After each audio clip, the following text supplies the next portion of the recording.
I'm saying, do you want to move? You can go to the other side. He's got his tripod there, so I can't go anywhere else. Oh, okay. Okay. Fine. Okay.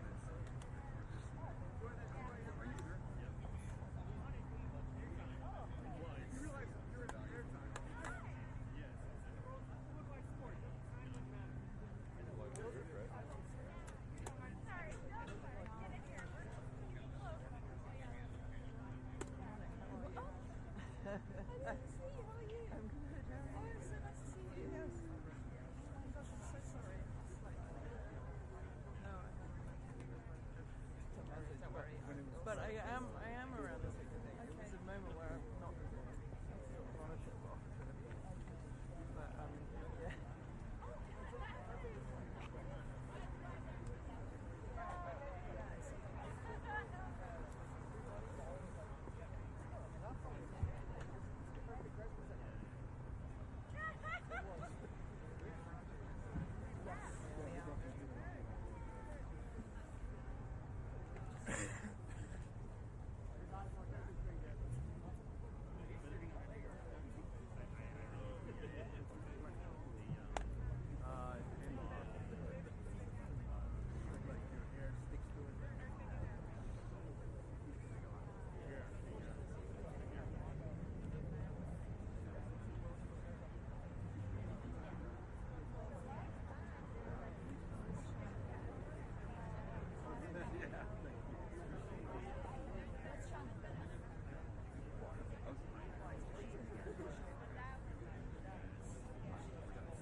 More.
I don't watch it.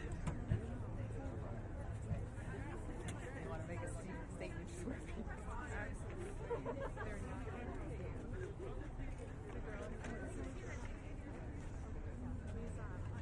I need to get this off.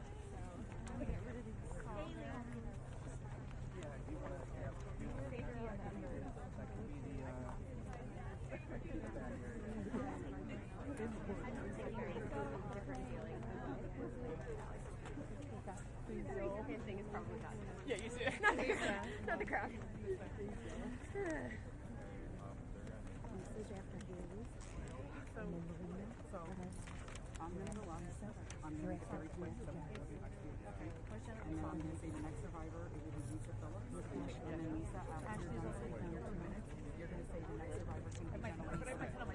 Oh, that's okay. Yes, everybody knows what comes after you. No, but if you're just going to be... What's her? You don't even have to say the last name. You can say Marina if you want. People, she's only Marina. I know. Where are the photos coming from? No, it's a very good question. beautiful. Can we grab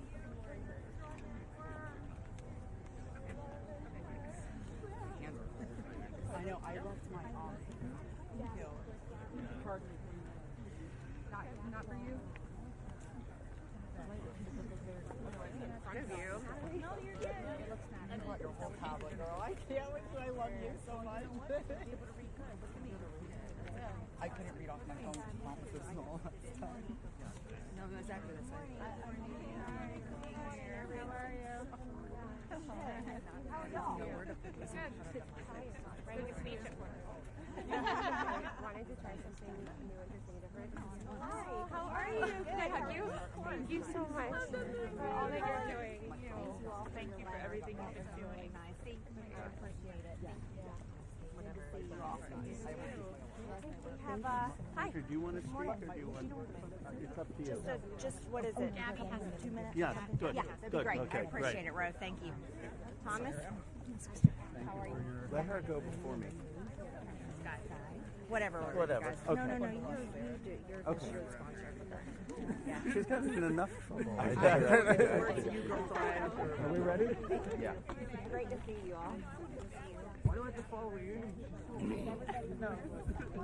Good morning.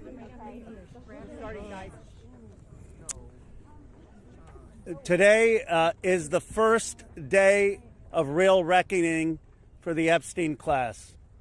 We're here to stand with forgotten and abandoned Americans against an Epstein class that had no regard for the rules or the laws.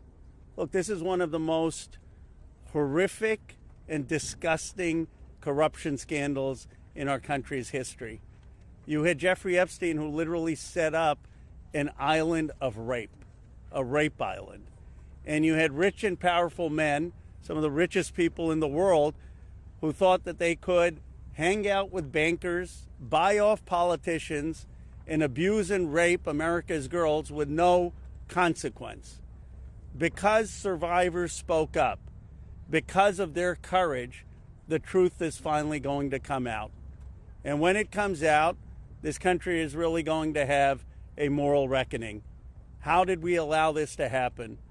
There should be no buildings named after people in this Epstein class. There should be no scholarships named after them. They shouldn't be enjoying the perks of being affiliated with corporations or universities or writing op-eds or being lionized.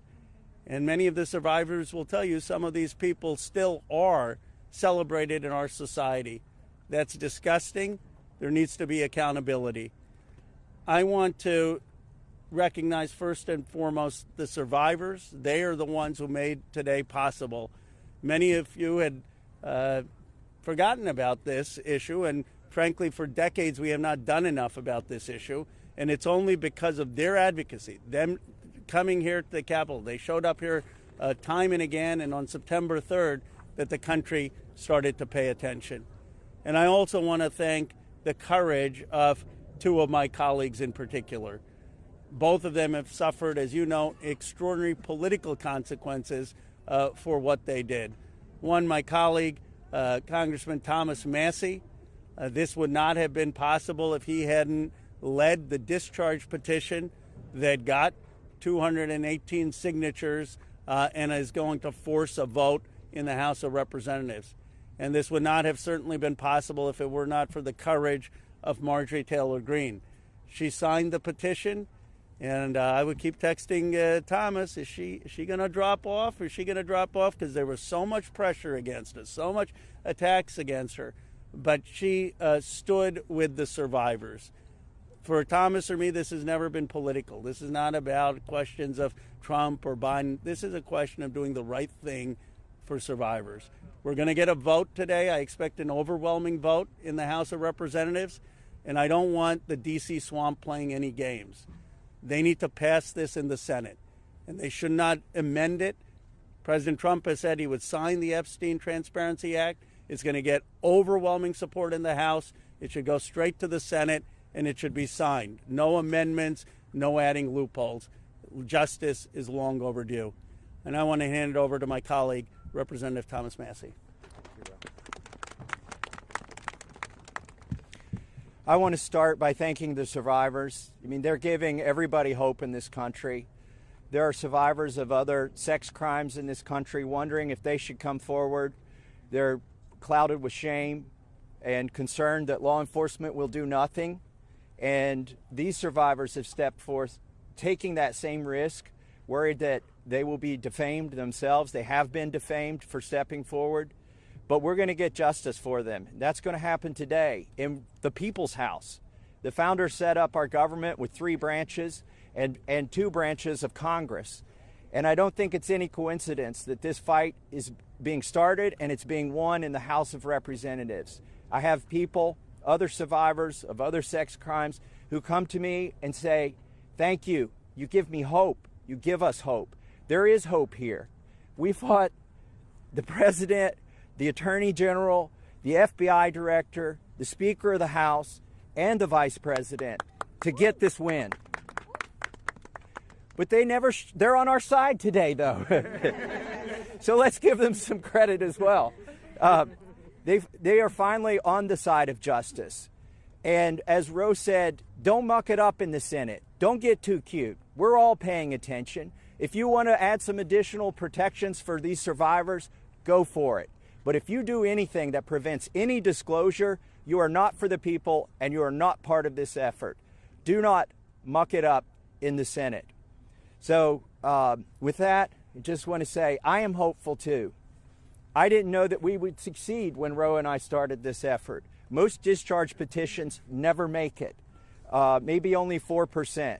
So we had long odds. But we had some brave women on the Republican side. My colleague Marjorie Taylor Greene is one of them who's here with us today. You cannot even imagine the consequences that they have suffered. My colleague Lauren Boebert and my colleague Nancy Mace, they stood so strong. They put their names on a document in here, and then they were pressured in ways that you cannot even imagine, and they stood strong. And that's why we're here today. And they didn't take us seriously over at the executive branch or in the Senate, because they always thought they could flip one of these women. They could convince them or cajole them or intimidate them into taking their names off of this petition. But they did not succeed. This is a victory for those women and women all over the country today, and I'm just glad to be a part of it. With that, I want to introduce my colleague, Marjorie Taylor Greene. Yes, Marjorie.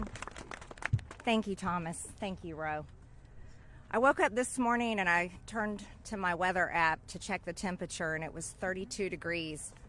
And my first thought was, hell has froze over. I want to speak goodness and love and hope into the women standing behind me and all of the other survivors whose names you don't even know, but stand with these women. They are survivors, and they are strong, and they are courageous, and they are daughters of God. They are not victims.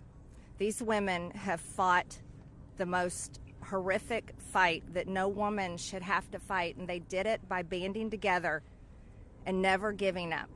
And that's what we did by fighting so hard against the most powerful people in the world, even the President of the United States, in order to make this vote happen today.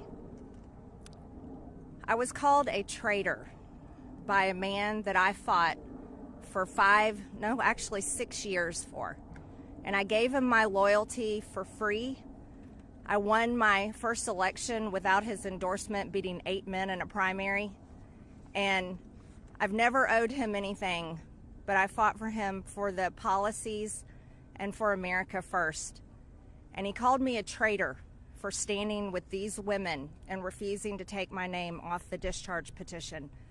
Let me tell you what a traitor is. A traitor is an American that serves foreign countries and themselves. A patriot is an American that serves the United States of America and Americans like the women standing behind me. And I want to tell you that this only became possible today because the American people whom we serve as representatives here in Congress demanded that this vote happen, and they put more pressure on every single elected politician in this city than has ever been put on them. And today you are going to see probably a unanimous vote in the House to release the Epstein files, but the real fight will happen after that. While I want to see every single name released so that these women don't have to live in fear and intimidation, which is something I've had a small taste of in just the past few days, just a small taste. They've been living it for years.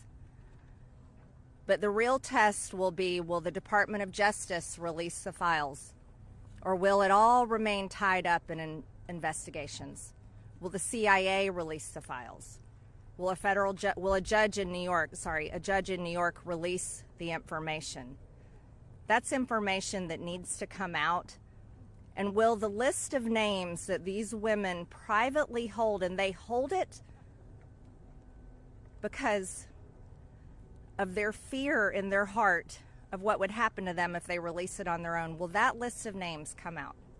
That's the real test.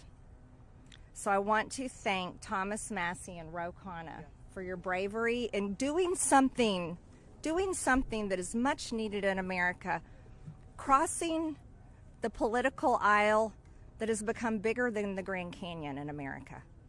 But these men crossed that aisle on behalf of these women. And that is more of what is needed today in America than ever in our history. So thank you so much. Who's next? Ro, I'll let you introduce. Thank you. Thank you. Thank you. Thank you, Marjorie, Representative Green, for your courage and your words. Before I introduce our survivors, I just want to say that they will make their statements, and then you can ask questions of Representative Massie, myself, or Representative Green, but we do not want people asking questions and cross-examining the survivors. They're here to tell their stories, and they should be heard by the American people with respect. Of course, Congressman Massie, myself, and Congresswoman Green would be happy to answer questions after that. With that, let me introduce the survivor who's helped organize a lot of this, and will be telling her own story and introducing the other survivors. Haley, Robson, thank you for your courage and leadership. Absolutely. Thank y'all. Oh, good morning. It's a little chilly coming from Florida. Not used to it. I want everybody to take a look. I know everybody sees us today as grown adults, but we are fighting for the children that were abandoned and left behind in the reckoning. This is who you're fighting for. This is who Congress is fighting for. This is who the House of Representatives are fighting for, and hopefully the Senate will fight for us too. I want to kick this off right, and I want to address Marjorie Taylor Greene, Thomas Massie, and Khanna. I want to express my gratitude for all three of you, and I know, Khanna, we spoke earlier.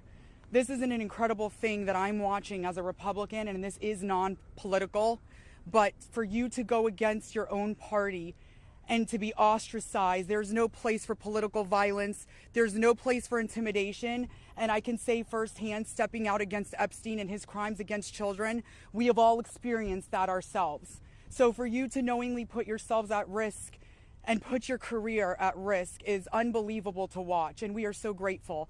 I also want to make a proposition for Marjorie Taylor Greene, because you've been an advocate for this. If you decide to read those names on the House floor for immunity, I will be more than happy, no security needed. I will stand beside you. I will hold your hand. I will hold your coat in solidarity with you. And on top of that, I did talk to Jayapal, who said she would be more than happy to read those names too on the floor with all of us. It's time that we put the political agendas and party affiliations to the side. This is a human issue. This is about children. There is no place in society for exploitation, sexual crimes, or exploitation of women in society. There's no room for it, guys. We're not having it. And to the President of the United States of America, who is not here today, I want to send a clear message to you. While I do understand that your position has changed on the Epstein files, and I'm grateful that you have pledged to sign this bill, I can't help to be skeptical of what the agenda is. So, with that being said, I want to relay this message to you. I am traumatized. I am not stupid. I am traumatized. I am not stupid. You have put us through so much stress, the lockdowns, the halt of these procedures that were supposed to have happened 50 days ago. The Adelita Grijalva who waited to get sworn in and then get upset when your own party goes against you because what is being done is wrong. It's not right. For your own self-serving purposes, this is America. This is land of the free. Land of the free. In 1863, we have a woman on top of the Capitol building represent freedom. I do not feel free today. I don't know if the women behind me feel free today. So I am begging every member of Congress, every representative, to step up and choose the chaos. Choose the survivors. Choose the children. Protect the children. All children. You protect all of us equally. Thank you very much for your time. Following that, Lisa Phillips will be the next survivor.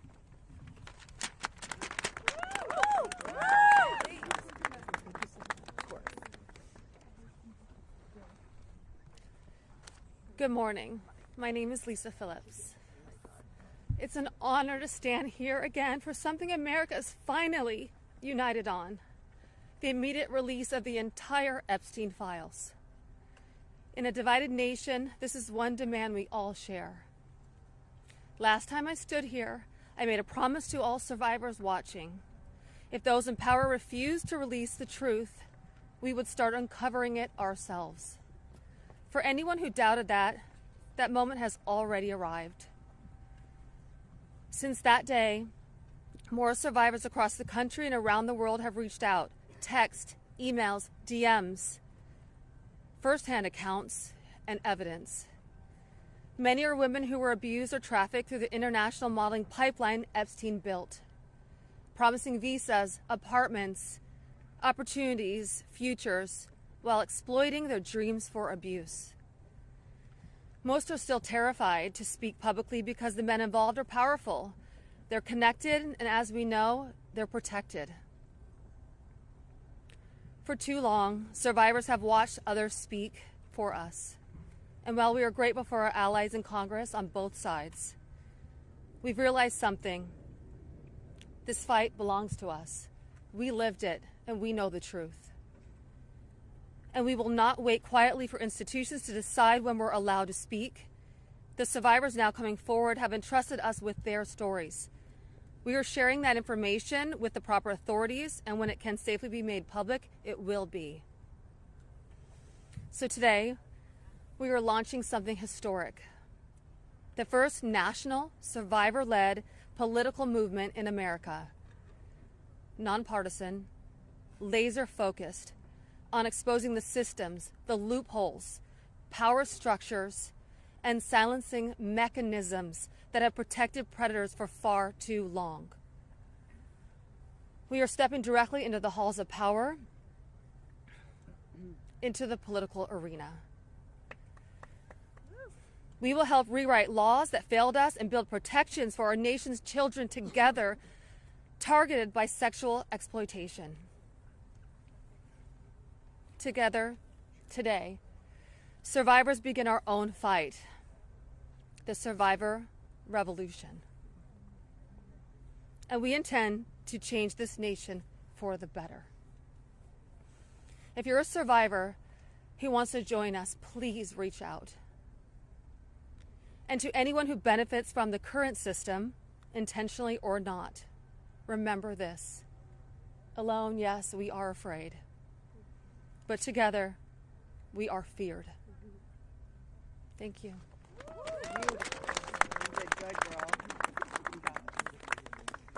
Hello, everybody. I am Jenna Lisa Jones, and just as Haley, I would just like to give a little reminder that this was me at 14 years old. I was a child. I was in 9th grade. I was hopeful for life and what the future had held for me. He stole a lot from me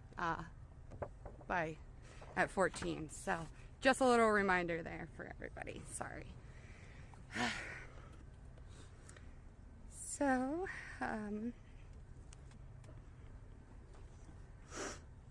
I just want to start out by saying thank you for all of you for being here today. I want to start by expressing my deepest gratitude to the members of Congress who have stood with us, the survivors, in demanding the transparency and justice. Your support is a signal that this institution can still serve the American people. This issue was never one that should have divided us the way it has. In fact, it should have united us. Sexual abuse is not a Republican issue. It is not a Democratic issue. It is also not a hoax. We are here as American survivors of a man who used his wealth and power to hurt young girls and women. The world should see the files to know who Jeffrey Epstein was and how the system catered to him and failed us. Emotionally, this process has been distressing.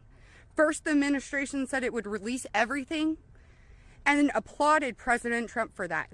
Then it fought to release nothing. Now that checks and balances of our democracy have worked and the bill is getting passed to release the files, we are hearing the administration say they intend to investigate various Democrats who were friends with Epstein. I beg you, President Trump, please stop making this political. It is not about you, President Trump. You are our president. Please start acting like it. Show some class. Show some real leadership. Show that you actually care about the people other than yourself. I voted for you, but your behavior on this issue has been a national embarrassment. It is time to take the honest, moral ground and support the release of these files, not to weaponize pieces of the files against random political enemies that did nothing wrong, but to understand who Epstein's friends were, who covered for him, what financial institutions allowed his trafficking to continue, who knew what he was doing but was too much of a coward to do anything about it. Jeffrey Epstein and Ghislaine Maxwell were able to recruit and abuse young girls and women. Then the country will learn nothing, and has horrible history will repeat itself if we do not do something about this. Thank you to the brave congressmen and women who have stood by us and recognized our side is the American side, and we should all be proud once again to be Americans. I want to just extend my thank you so much to all three of you very, very much. The first time we were here, listening to the, people yell shame at you, and when she was here in support of us, really hit home and spoke some volumes, and I just very much appreciative of your support, and we stand by you. Don't let any of them bully you. We're here for you. Thank you, guys.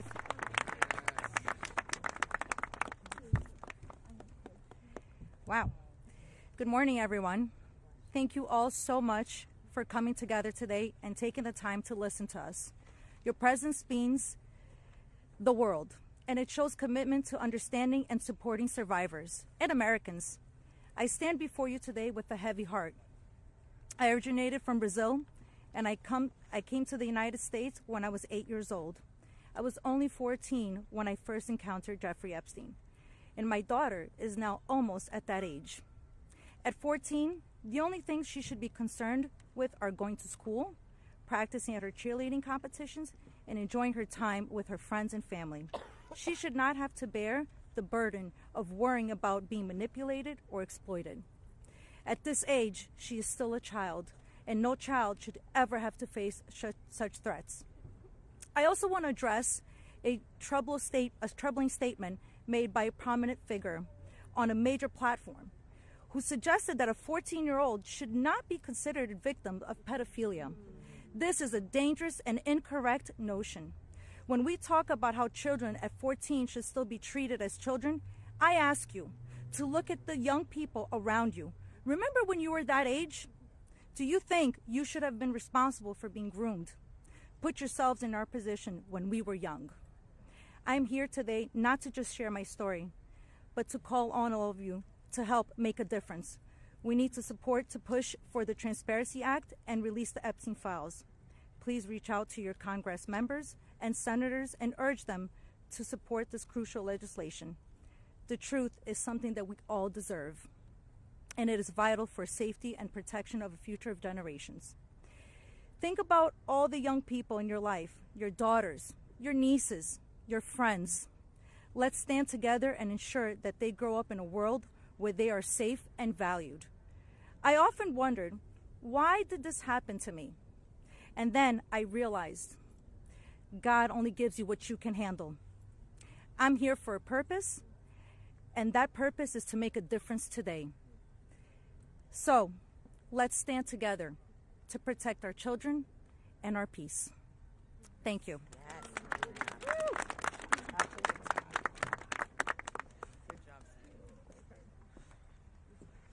Good morning. I want to say a few things before I begin. My speech may not be great. It was thrown together last minute as I only came here, decided Friday, when one of us, who has spoken several times, decided she couldn't come because of the threats. She was too scared. So I want to say, when you threaten one of us, you're threatening all of us. Yep.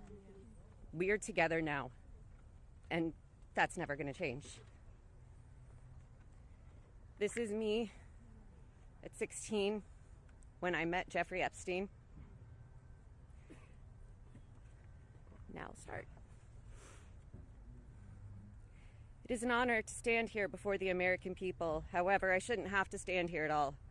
I'm here because as a child, I was pulled into Jeffrey Epstein's world, a world built on exploitation and manipulation of innocence and the protection of powerful men and women who believed that they were untouchable.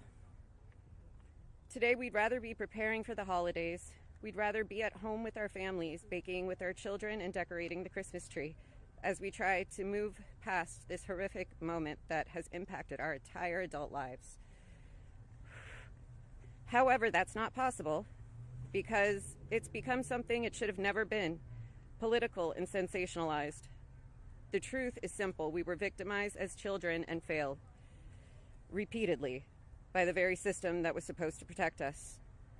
That's why we stand here today, to demand justice and accountability, not just for Epstein and his crimes, but for every predator and every enabler who participates in or protects abusers.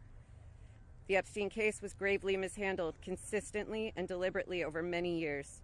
Epstein could have been stopped decades ago, but instead he was able to continue his abuse, even during his sweetheart deal, yes, with his ankle monitor on and beyond.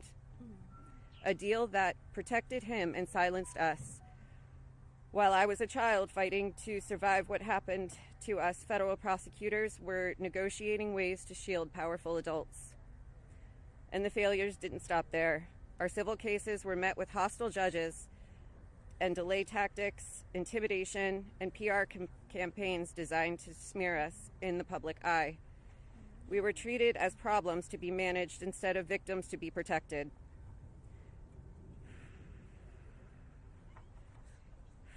Today, something has changed. Individually, our voices were whispers. Together, they've become impossible to ignore.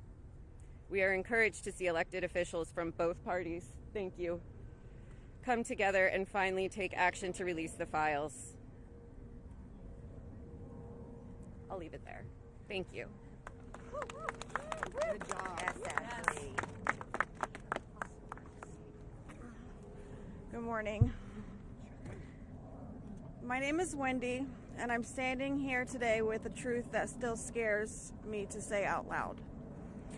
I'm going to put this down because I can't hold both, as you guys saw, but that was me when I was 14 when I met Jeffrey Epstein. None of us here signed up for this political warfare. We never asked to be dragged into battles between people who never protected us in the first place. We are exhausted from surviving the trauma and then surviving the politics that swirl around it. When survivors travel to speak, to advocate, to stand for the truth, we do it with our own money, from our own pockets, carrying our own fear, shaking in our own bodies. There is no team, there is no paycheck. It's just us hoping our voices make a difference. And it puts a pit right in your stomach because you know you're standing on the right side of history. Yes. But standing on the right side of history is not a comfortable place to be. Yep. It never has been. And in a sick, heartbreaking way, it's an honor to show up, an honor to speak here, and an honor to stand in light when the world tried to keep us in the dark. And what keeps me standing is, even with all this fear, I have a 14-year-old daughter myself, the same age I was. And when I look at her, I see the little girl I used to be, the one that no one protected. My greatest fear in this entire world is history repeating itself. And I will do anything, absolutely anything, to make sure that she has to never be one of these girls standing in front of a crowd like this today in her life. So today, from the safest and bravest places inside myself, I am asking Congress, please pass the bill. Please release the records. Stop making survivors fight alone for the truth that should have protected us in the first place. To the representatives that support us, thank you. Thank you for standing beside survivors so we don't have to face this fear alone. Thank you for choosing what is right over what is easy. And every survivor who is scared right now, your fear is real.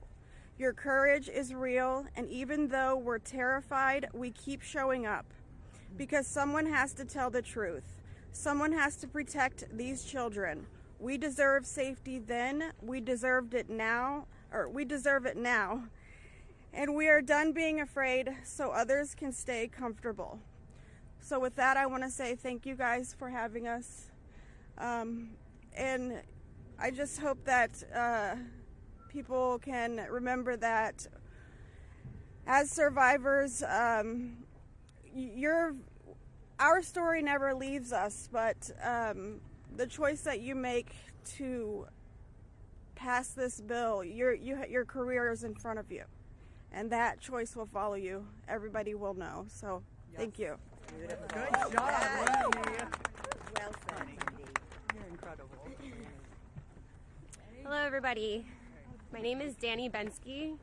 This was me at 17 years old.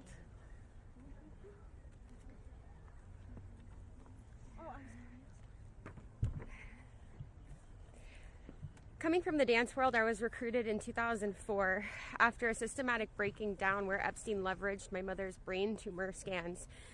He threatened me to withhold care for her. He trapped me in a year-long cycle of abuse.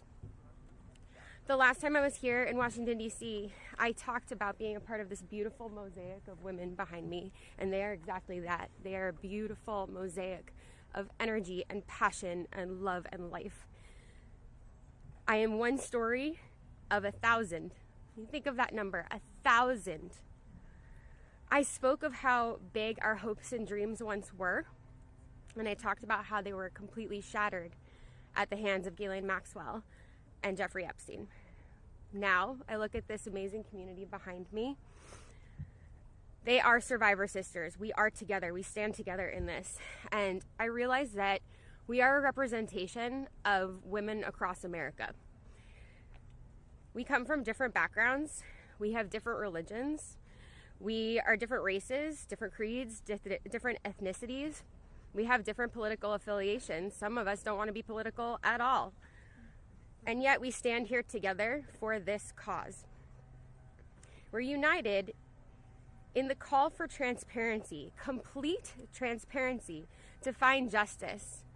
Justice for our younger selves. These pictures that you see, they're real people. I wish I could go back and give my former self a hug and say, this matters and it's going to change, and mean it. We are standing here for justice for the youth of tomorrow. and justice for those who are no longer with us, like the beautiful, brave Virginia Giuffre. We understand that the road is long, but I implore you to stay the course, please. Living in an age where you can get news in 10-second clips on your phone, I know that this is a big task for us, but it's a very personal one for survivors. It's a very personal one for us as a country. So I'd like to ask you to try something right now. I'd like everybody to close their eyes or soften their gaze just for a moment. And I want everybody to think of a child that is close to them between the ages of 14 and 18 years old. It could be your daughter, it could be your niece, it could be a friend's kids, it could be you at a former age, it could be your mother at that age. But really envision that for a second, 14 to 18 years old. Once you think of that person, I want you to think about what they feel like. What is their energy? What do they smell like? What sound do they make when they laugh? Really think about that child just for a moment. Now I want you to picture a pair of giant looming wooden doors and an overbearing marble landing. Those are the doors to Jeffrey Epstein's house. Do you allow that child to enter or not? If the answer is yes, you would allow entrance. You stand with predators. If the answer is no, then congratulations, you're on the right side of justice. Now you have homework. I am calling for the American people. You have homework.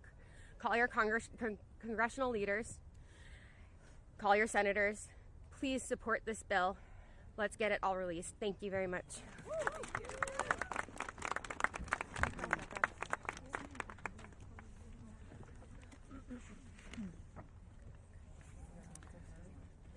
Good morning. My name is Annie Farmer, and this is a photo of me and my sister Maria Farmer. Around the time I was 16 and she was 25.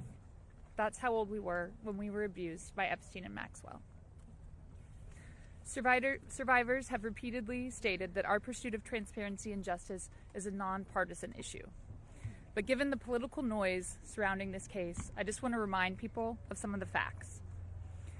In 1996, when my sister Maria bravely blew the whistle on this group by reporting to the FBI what Epstein and Maxwell did to both of us, they hung up on the phone on her, and there was no follow-up of any kind. Bill Clinton was president. In 2006, the FBI came to us, finally interviewed us, and asked us both to be witnesses against Epstein. We were very anxious, but we agreed. And then we didn't hear back from them due to their infamous sweetheart deal. George W. Bush was president. In 2015, when the DOJ was sent FOIA requests for Maria's FBI files, and they were denied, as they have been many times, Barack Obama was president. In 2019, when Epstein died in prison due to either negligence or foul play, Donald Trump was president. In 2023, Maria's attorneys sent a letter on her behalf to the government, requesting an investigation into the repeated law enforcement failures in this case, similar to what was done in the case of Larry Nassar. They declined to do so. Consequently, my sister filed notice that she would be suing the government for failing to uphold its legal, ethical, and moral duties in this case. Joe Biden was president. This year, after campaigning on a pledge to finally release the files, under Trump's second presidency, the DOJ announced they were closing the investigation into Epstein's co-conspirators, and then transferred Ghislaine Maxwell into a prison camp, where it is well documented that she is receiving special treatment. This is not an issue of a few corrupt Democrats or a few corrupt Republicans. This is a case of institutional betrayal. Because these crimes were not properly investigated, so many more girls and women were harmed. My sister, because of her bravery, was repeatedly threatened and lived in fear, with dire consequences for her health and her career. 30 years later, even as oceans of allegations and obvious truths have emerged, the government has still not chosen transparency. This is why we have all come together as one united voice to demand the release of all the Epstein files and to finally bring the truth out of the shadows. Yes. Yes.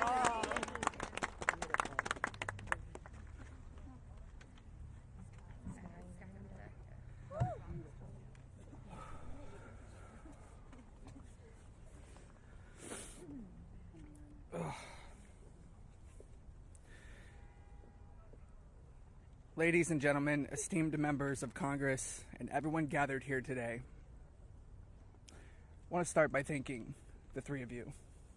Thank you. It takes a lot of bravery to do what you're doing. We hear you. We see you. It means a lot for you to be here with us, and I know my sister would be incredibly proud. This is the moment she was fighting for and the moment that all survivors are fighting for, so thank you. My name is Sky Roberts, and I stand before you as the brother of Virginia Roberts Giuffre, a warrior, a mother, and a sister whose legacy will forever resonate in the hearts of those who understand the fight against injustice. Today we find ourselves in a place of deep sorrow, shattered by the loss of our beloved sister. Yet, we are honored and privileged to carry her voice forward and continue her relentless fight alongside her fellow survivor sisters. Virginia's story is one that should have been filled with promise, but instead it became a harrowing tale of exploitation and survival. At just 16 years old, she took a job at Mar-a-Lago, believing she had secured a dream summer position. But that dream quickly morphed into a nightmare when Ghislaine Maxwell preyed upon her innocence. This isn't just the story of one girl. It's a story about the insidious nature of power and abuse, a dark chapter in our society that must be told. Virginia was no stranger to trauma. In her memoir, Nobody's Girl, she shares the painful truth that she had already suffered abuse at the hands of our father and a family friend. But what happened next was unfathomable. Epstein and Maxwell didn't just abuse her, they trafficked her to a network of the rich and powerful. Princes, prime ministers, politicians, financiers, and lawyers. These men committed unspeakable acts against her will, and against the will of countless survivors who stand united with us today. Virginia's strength was tested in many ways that most of us can hardly imagine. She was manipulated, coerced, and threatened, forced into complicity in her own devastation. She often spoke of psychological scars that ran deeper than the physical ones. From the start, she wrote, "They manipulated me into participating in behaviors that ate away at me, eroding my ability to comprehend reality and preventing me from defending myself. The most destructive wound they inflicted was that of forced complicity, a betrayal of self that was crafted by her abusers. But I stand here today to declare that their tactics of fear and intimidation did not work. Virginia's spirit could not be broken. She became a beacon of hope, a warrior, fighting not just for herself, but for every survivor who suffered in silence. She said, "I felt it was my duty to stand up to predators like Epstein and Maxwell.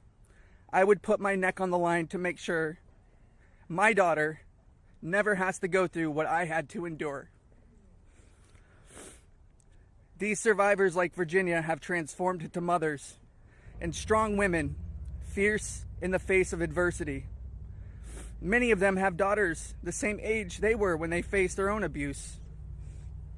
They are determined to break the cycle, to shatter the silence that has kept so many in the shadows.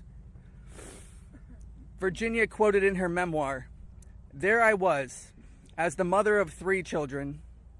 I felt it was my duty to stand up to predators like Epstein and Maxwell. I mentioned to Ellie in particular, her daughter, I would put my neck on the line to make sure she never has to go through what I had to go through. I said, joining Edward's CVRA case, what I would want somebody to do for my daughter or sister and friend. In the end, I said I was just trying to do the right thing. That's what I felt like I'm doing, I said. I'm making a small dent in this big world we live in.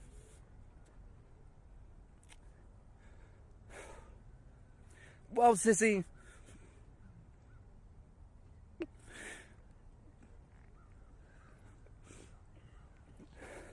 you didn't just make a small dent.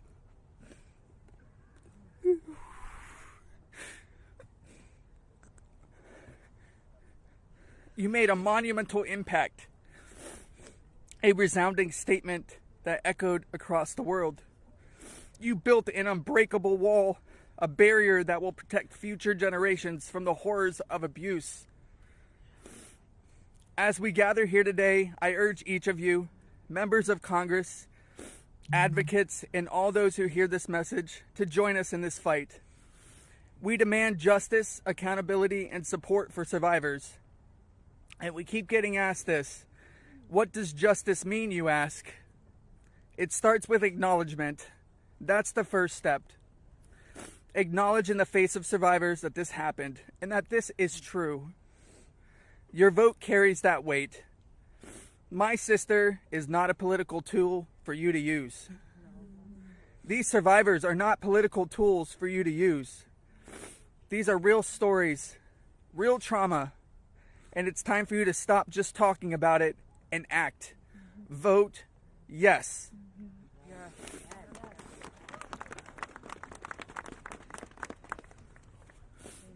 Virginia's legacy is not just hers. It belongs to all of us who stand against injustice. Together, we will ensure that the voices of survivors are heard, that the truth prevails, and that the horrors of the past are never repeated. Thank you. Thank you for listening, and thank you for standing with us. Together, we will not let Virginia's fight be in vain. Together, we will not let the predators win. Together, we will be the change this world desperately needs. Thank you.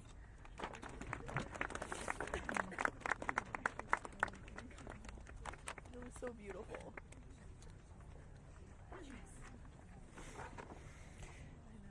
This is me when I met Jeffrey Epstein in 1991.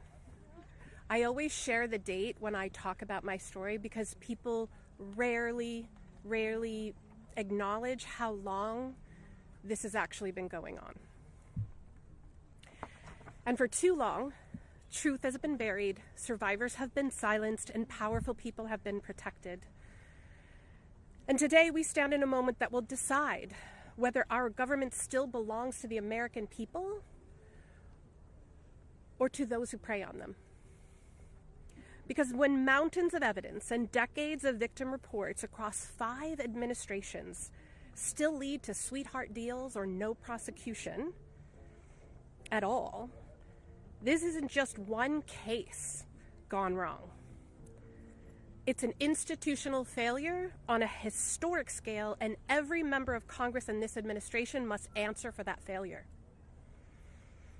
Millions of sexual abuse survivors know the pain of speaking up and watching the institutions that are meant to protect them look away.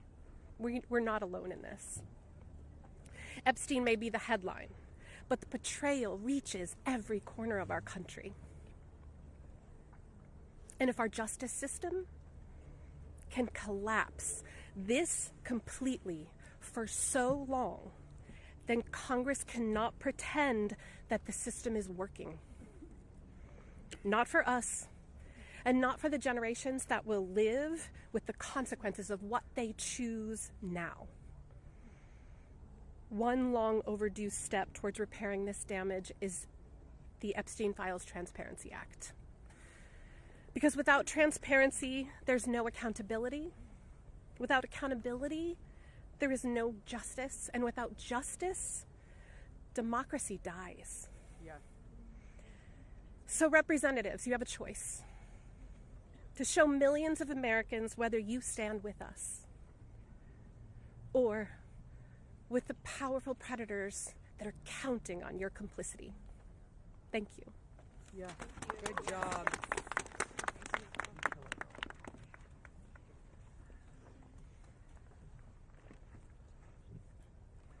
Good morning.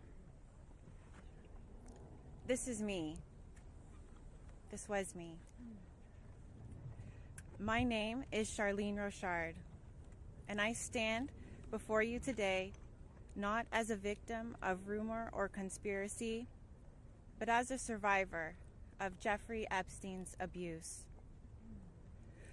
Far too long, survivors like me have been dismissed, silenced, or told that our pain was exaggerated or fabricated. Let me be clear. This is not a hoax. Yes, it's not. What we endured was real, and it has scarred lives across 5 presidential administrations. The truth has been buried in sealed files and hidden records for far too long. The Epstein Files Transparency Act is not just about survivors. It's about America itself. How can we keep America great if the principles the nation was founded on, that power belongs to the people, is not protected?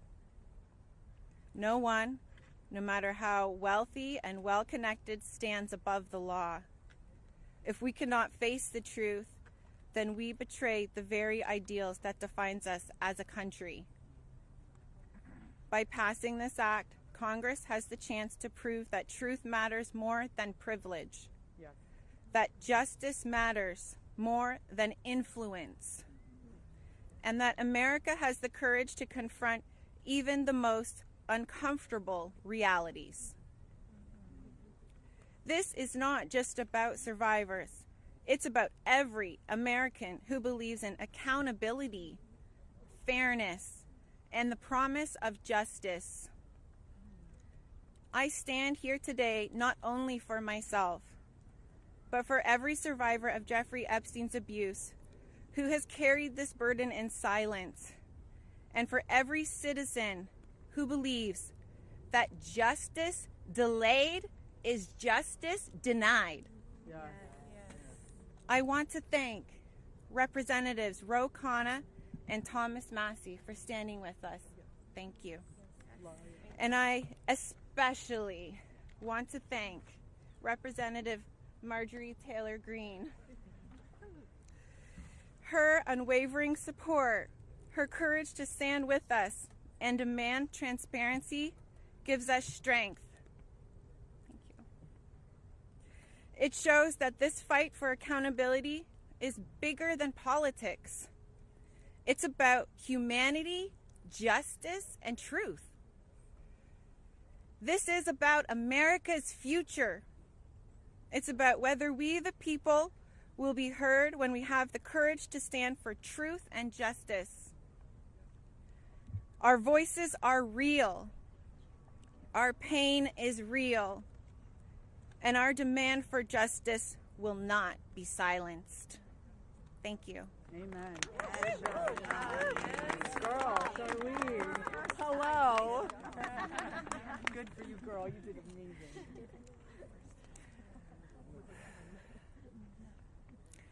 My name is Bloom McGee. This is my first time speaking publicly about my abuse. As a young woman in New York City, I was pursuing a modeling career and building a life of giving back through my philanthropic work. Instead, I was intentionally groomed and became part of an international model sex trafficking ring that was led by Jeffrey Epstein. I was sexually and mentally abused by Jeffrey Epstein. He used my dreams and vulnerabilities to silence me. Today, I am here to break that silence. Sex trafficking and sexual abuse are crimes against human beings, not political talking points. For too long, Epstein's abuse was an open secret, with his network remained protected. Evil thrives in darkness. We must shine a light on every corner where it hides. Nothing should be off limits in the search for truth. Please vote that everything in the files be released. Let investigations proceed without obstruction. Demand oversight and deliver justice. The government must never side with predators. I come as one survivor, but I stand here for everyone who prayed for me, who believed in me, and who hoped for me. To my fellow survivors, your courage brought me here. We are more than victims. We are mothers, daughters, sisters, friends. This is not a hoax, and we will not be erased. Shame on any elected official who obstructs truth and justice for the American people. Thank you. Amen. Yeah, girl. My name is Liz Stein. In 1994, I was a senior in college, just 21 years old. I had aspirations of attending law school after graduation, and it looked like I had a bright future ahead of me. 1994 was also the year I met Ghislaine Maxwell and Jeffrey Epstein. My involvement with them changed the trajectory of my entire life. The Epstein files are not about loyalty to any one political party. They are evidence of a crime. We stand here today, victims of the crime of sex trafficking. I'm here today speaking both for my 21-year-old self and for the countless number of people who have experienced sexual violence. When I am asked what I would tell my younger self if I could say something, I say that I would tell myself to tell someone. And if they don't listen, to tell someone else. And to just keep telling until someone listens. And even if nobody listens to you, you should be proud of yourself because you stood in your uncomfortable truth when others could not. And that is true bravery. We stand here today as survivors, part of a sorority that none of us asked to join. We have told our stories over and over and over. Now it's time to see who was listening.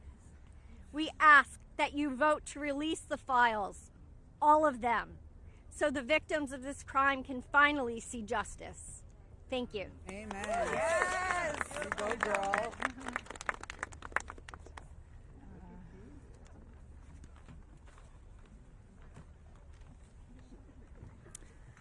Well, hello, everyone, and I want to first say thank you for your ongoing leadership. I know it must not be easy thing to do, much like it's not easy for us to be doing this, so I guess we're in this together, so thank you so much. I feel like our courage has, we're reflecting, mirroring courage, because that's what it takes to do this, right? So this was me at 22 years old. I was not a child, technically, very young adult. I imagine most of you here can relate to the mindset and to be 22 years old. So today is a good day, and I thank God for that. It's widely and undeniably clear that our current political climate is quite rigid and seemingly at war with one another. This sets a stage. This sets a stage for voices, survivor voices, to get spoken over and drowned out by the political darts whizzing by. Not today, though.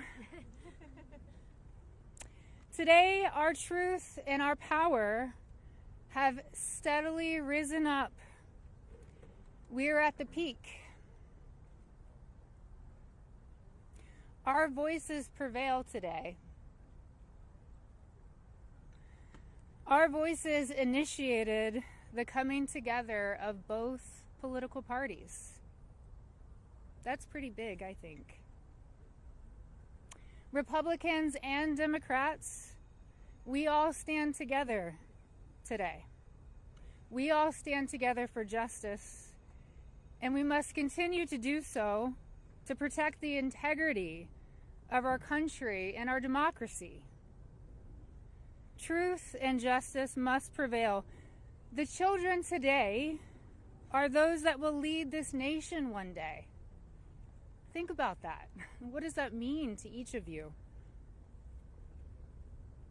If anyone doubts that this does not directly contribute to the fate of our country and democracy, I challenge you and I urge you to think again. Our voices are a fundamental pillar of future generations. Today, that's what we stand here for. Accountability, action, and justice. Let's get this vote done today. Let's send it through the Senate and straight to President Trump's desk for signing. I'd like to be there that day that he signs. I'm sure all of us would like to be there. Today is a good day, and let's keep moving forward. Thank you so much. I just want to give you a hug. Okay. Hey guys, we're actually pressed for time, so we are not going to be taking questions going further. I bring back Khanna. He's going to do our closing conversation and comments. Well, thank you, Haley. Teresa is right. It's pretty big what the survivors have accomplished today. And I just want to say how eloquent, strong, and admirable they were. Let's give them a round of applause for their courage. Thomas and Marjorie and I will take a few questions from people who haven't. Yeah. Go ahead. Is basically right now calling on the Senate to make revisions to this bill because he says it doesn't adequately protect the survivors, the victims that are standing behind you. Your response to that? That's been a red herring all along. The survivors have always been in favor of this legislation, and there's a provision in there you can read, if he would just read it, that protects them. Now, if he wants to offer more protections in the Senate, that's fine with us, but here's the problem. Now we have to vote on it again in the House. And so, as you heard, justice delayed is justice denied. It could be just another delay tactic. But we want to... Is that what you think? That's the motivation? I think the Speaker wants to save face. He's going to vote for a piece of legislation today that he's disparaged for 4 months. And however he needs to come on board, we want him on board. So we appreciate that. Did you want to?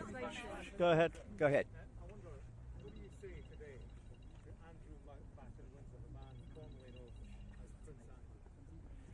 Well, you know, there's becoming a reckoning in Britain that needs to happen in the United States. A prince lost his title. The ambassador to the United States lost his job. We need to see those same kind of consequences here. As my colleague Rose said, there shouldn't be buildings named after these perpetrators of these heinous crimes. There shouldn't be scholarships named after them. And there needs to be accounting. We've seen tens of thousands of pages released by the Oversight Committee. What we've not seen is a single name. So I implore you to look and see if we have true justice and transparency in here. And the survivors will know when that has happened. And I do think that Prince Andrew does need to come and testify at our Oversight Committee, and that can be bipartisan. But I share Thomas's view that the urgency that the British people have shown in getting justice needs to inspire an urgency here in America. Go ahead. Go ahead. Go ahead. You don't need legislation to get the files released. President Trump could just release them today. Well, is that frustrating for you? Why isn't he doing that? And also, did you ask him to be here today? It's a really powerful moment, this. Look, I'll let my colleagues speak. I hope the president meets the survivors, and I hope when he signs the bill, the survivors are there. I don't care if I'm there, Thomas Massie is there, Representative Green's there, but the survivors should be there. But I hope he meets them, because I think if anyone who meets them and sees their emotion will be moved. And my goal is to get justice here. So I hope he will meet them and really hear what's happened and actually take action. But the broader point is, yes, the president could order the Justice Department to release the files, but in a constitutional democracy, what we're supposed to have is Congress says that the files should be released, and then it's not on the whim of any president. Then the Justice Department is compelled to release those files because that's the law of the land. Let's just take a, yeah. Take.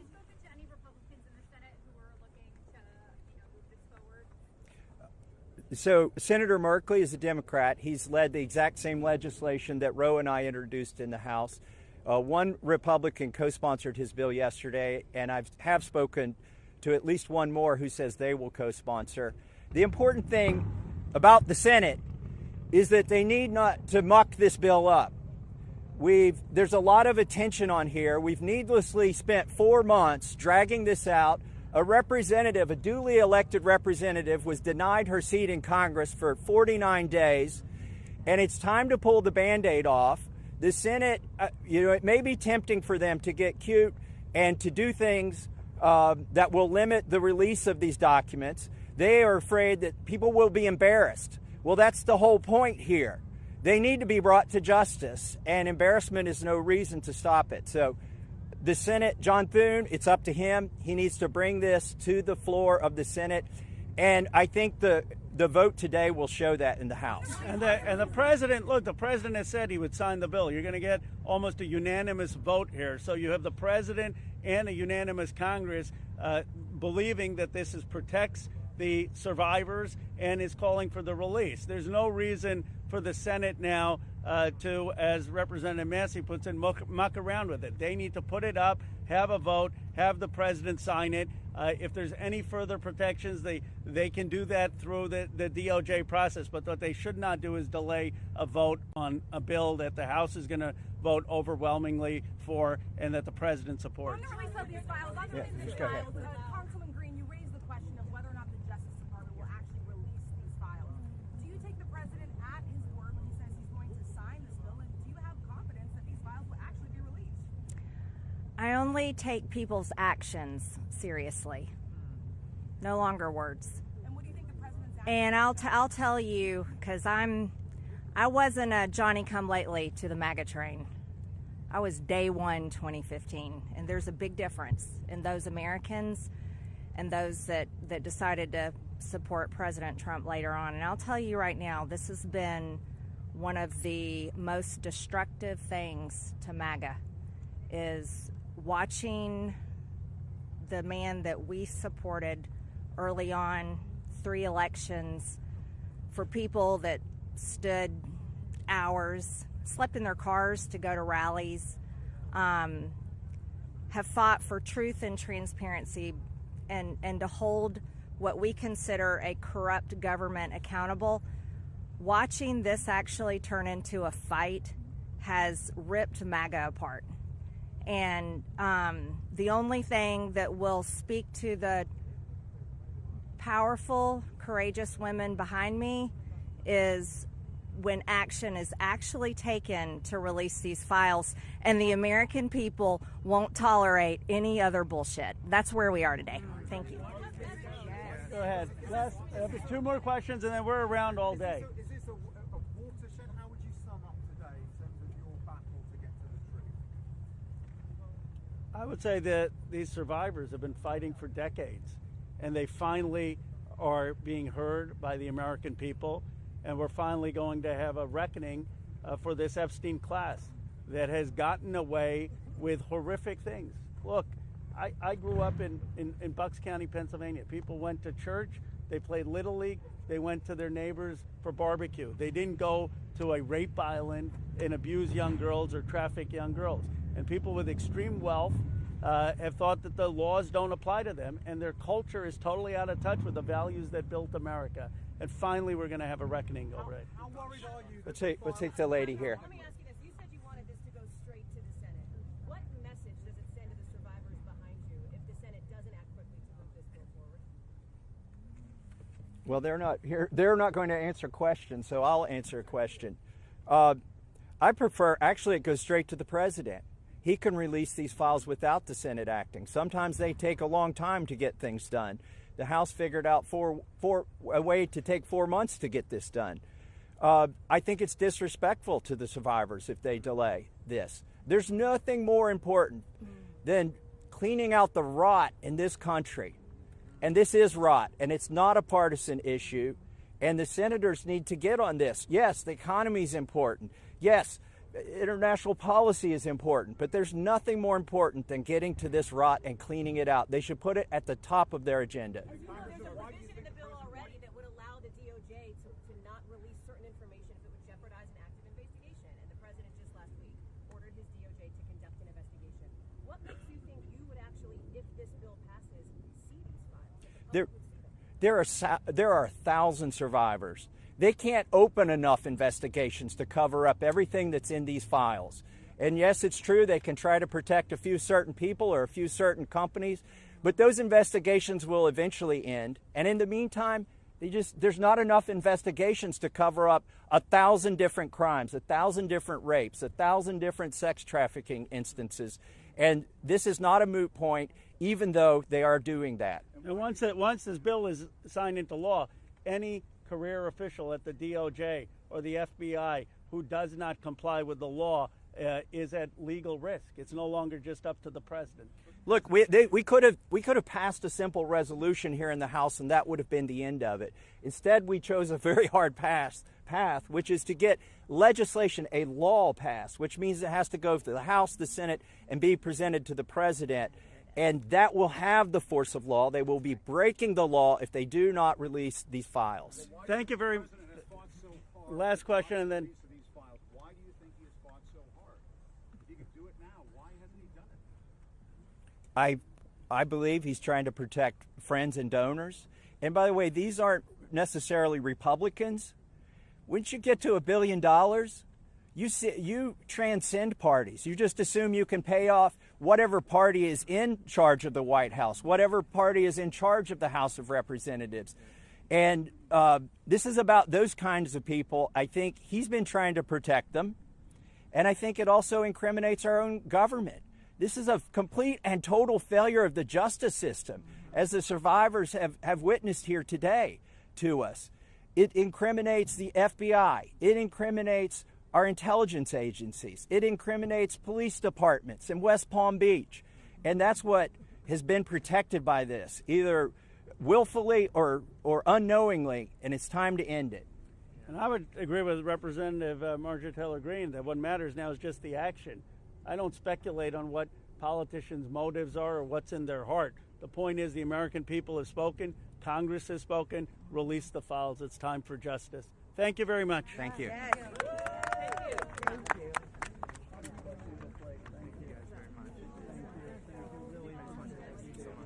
Very brave.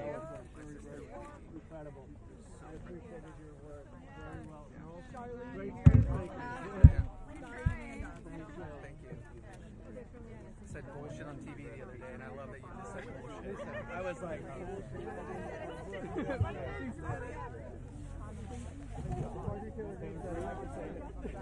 Ms. Taylor Greene, how is it to hear the victims today? Ms. Taylor Greene, how is it to hear the victims today?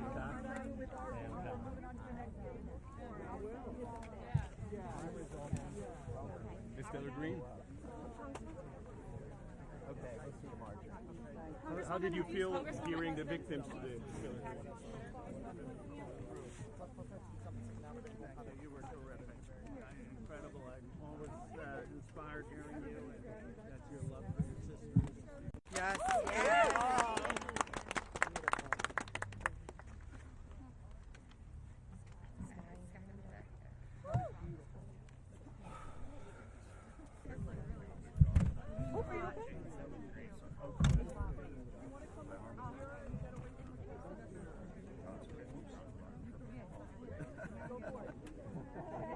Representative Massie, how do you feel hearing the victims today? you in the picture, though. Yeah, my face. Mr. Massie, did you speak with him? Or just keep it this way. Not in the last. What would you message to him? Thank you for supporting the legislation. You have trust that the Senate will move speechless by any chance? No. Best bet is go to Getty or AP.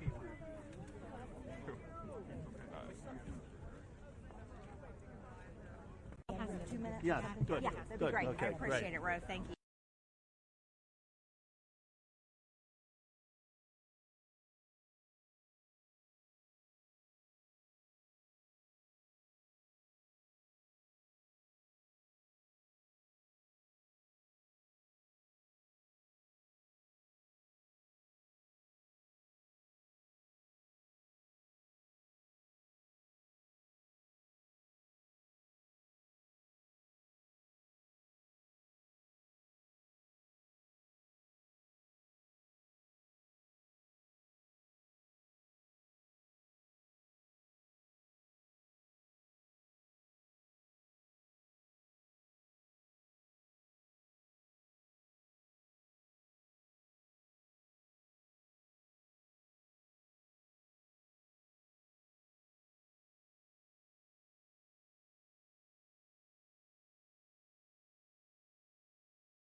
see you. Good, you too.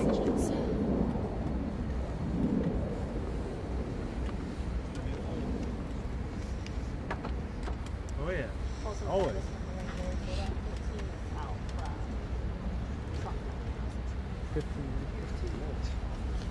Stand down.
Big guys can fit in those jets?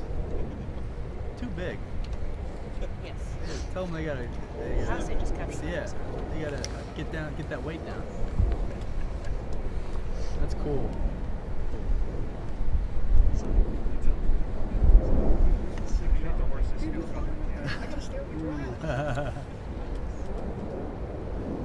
a good question, actually. Very considerate of their feelings. No update. Good. Straight back. I see.